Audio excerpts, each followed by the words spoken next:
업종 공략 업앤다운. 오늘은 하나금융투자 삼성동 금융센터 윤여민 팀장과 함께하겠습니다. 어서 오십시오. 네, 안녕하십니까.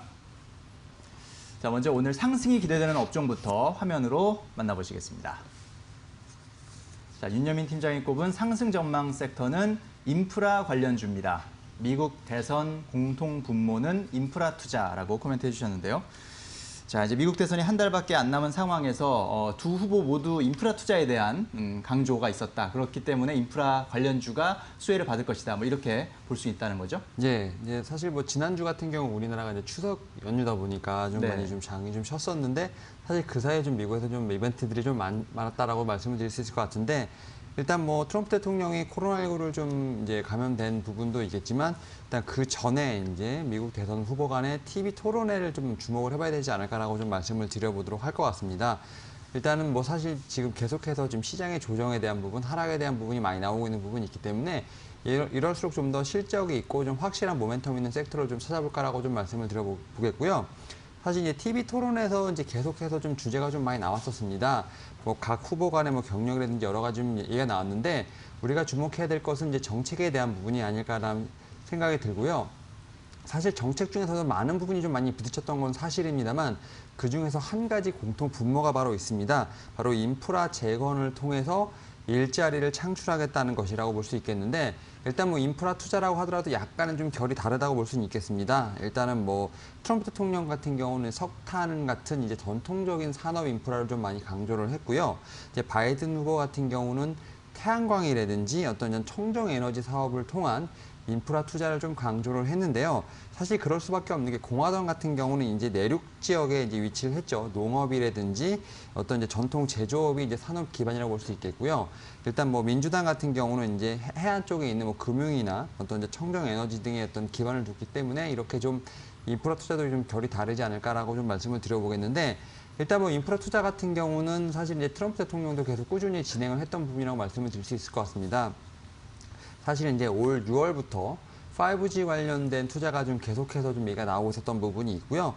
특히 이제 최근엔 또 우리나라 같은 경우 그린 뉴딜도 정책이 발표가 됐습니다만 바이든 후보 같은 경우는 이제 그린 뉴딜 관련된 이제 어떻게 보면 이제 친환경 에너지 쪽으로 상당히 많은 이제 힘을 쏟을 것으로 판명이 되고 있는데 사실 기후 변화에 대한 부분을 상당히 좀 민감하게 좀 받아들이고 있다라고 좀 말씀을 드릴 수 있을 것 같습니다. 따라서 사실 이제 관련된 소재라든지 산업 쪽에서 상당히 큰 수혜가 예상이 되더라고 말씀드릴 수 있을 것 같고 현재 지금 이제 조사를 보게 되면 미국의 인프라 같은 경우 이제 중장기적으로 봤을 때 상당히 좀 노후된 부분이 많이 있습니다. 결국 이제 건설 쪽부터 항만, 그다음에 이제 공항 같은 이런 전통적인 인프라도 상당히 좀 노후가 많이 됐기 때문에 이런 부분의 투자도 분명히 선행이 돼야 되는 부분이 있고요. 이제 친환경 정책 같은 경우는 어쨌든 글로벌 트렌드다 보니까 결국 이제 바이든 후보가 되든 어떻게 보면 이제 트럼프 대통령이 연임이 되든 이런 부분도 분명히 좀 계속해서 봐야 되지 않을까라고 말씀을 드려보면서 오늘 같은 경우에는 좀 장이 흔들릴 수 있습니다. 그렇지만 이제 인프라 섹터 관련돼서는 좀 좋은 흐름 나오지 않을까라고 좀 말씀드려보도록 하겠습니다. 네. 자, 트럼프 후보는 전통 인프라 중심의 어떤 공약들, 그리고 조 바이든 후보는 환경 인프라 중심의 공약들을 내세우고 있지만 결국은 그 전통 인프라든 환경 인프라든 그 사이에 꼭 필요한 그런 인프라 뭐 시설이나 장비들이 있기 때문에 그런 장비들 업종들에 좀 주목해 보실 필요가 있겠다라는 그런 의견이었고요. 자, 이번에는 피해야 할 섹터는 어떤 업종인지 지금 바로 화면으로 확인해 보시겠습니다. 자, 윤여민 팀장이 꼽은 피해야 할 섹터는 보험주입니다. 구조적, 제도적 문제에 매각 이슈까지라고 코멘트해 주셨는데요. 자, 보험주라고 하면은 뭐 생명보험도 있고 손해보험도 있는데 뭐 둘 다 해당되는 겁니까? 예, 일단 둘 다 좀 해당된다고 말씀드릴 수 있을 것 같은데 네. 일단 말씀하신 것처럼 보험주는 생명보험이랑 이제 손해보험사로 나뉜다고 볼 수 있겠는데 사실 이제 생명보험사 같은 경우는 좀 구조적인 문제가 좀 있는 것 같고요. 지금 손해보험 같은 경우는 좀 제도적인 문제가 좀 있어 보인다라고 말씀드릴 수 있을 것 같은데 일단 뭐 생명보험사 같은 경우는 이제 인구가 좀 고령화가 되고요. 좀 저출산으로 인해서 어떻게 보면 좀 포화 상태로 좀 직면을 하게 되는 상황입니다. 이에 따라서 이제 제로 성장이 좀 예상이 된다라고 말씀드릴 수 있을 것 같고 최근에 좀 저금리 기조로 바뀌다 보니까 사실 자산운용에 대한 어떤 애로사항이 좀 상당히 많다라고 좀 말씀드릴 수 있을 것 같고요. 특히 이제 손해보험사 같은 경우는 이제 크게 좀 두 축이죠. 자동차 보험과 이제 실손 보험이 있는데 실손보험과 자동차 보험의 손해율이 워낙 크다 보니까 이런 부분에 대해서 좀 많이 좀 적자가 나오고 있다라고 좀 말씀을 드릴 수 있을 것 같습니다. 일단 뭐 간단하게 생각했을 때 좀 보험의 비용을 좀 올리면 이런 부분이 어느 정도 해결이 된다고 말씀드릴 수 있겠습니다만, 뭐 국민 여론이라든지 어떤 정부의 어떤 드라이브에서 좀 어느 정도 반하는 어떤 이런 부분이기 때문에 쉽사리 보험료를 좀 올리지 못하고 있다라고 좀 말씀을 드릴 수 있을 거라고 좀 얘기를 드리고요. 또 최근에 이제 이런 구조적인 제도적 문제 말고도 좀 보험사 같은 경우 좀 매물이 좀 많이 나오고 있는 상황이라고 말씀드릴 수 있을 것 같습니다. 뭐 지난해 같은 경우 이제 롯데 손해보험이 이제 JKL 파트너스에 좀 매각이 됐고요.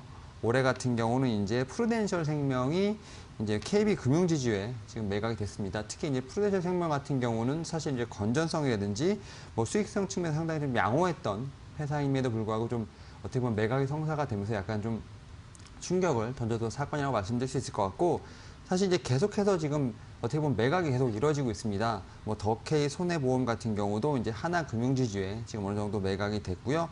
또 프랑스 이제 악사 그룹이죠. 이제 악사 손해보험 같은 경우도 매물이 나오면서 계속해서 예비 입찰이 좀 진행되고 있다라고 말씀드릴 수 있을 것 같은데, 이렇게 지금 사실 이제 보험사 같은 경우도 계속 매각이 되면서 시장에 대한 분위기 상당히 좋지 않다라고 좀 말씀을 드릴 수 있을 것 같습니다. 특히 이제 지표를 보게 되면 국내 시장에서 11개 이제 보험주로 구성된 이 KRX 보험 지수가 사실 좀 2017년 8월에 지금 2100을 좀 찍은 이후에 계속해서 지금 흘러내리고 있다라고 말씀드릴 수 있을 것 같고요.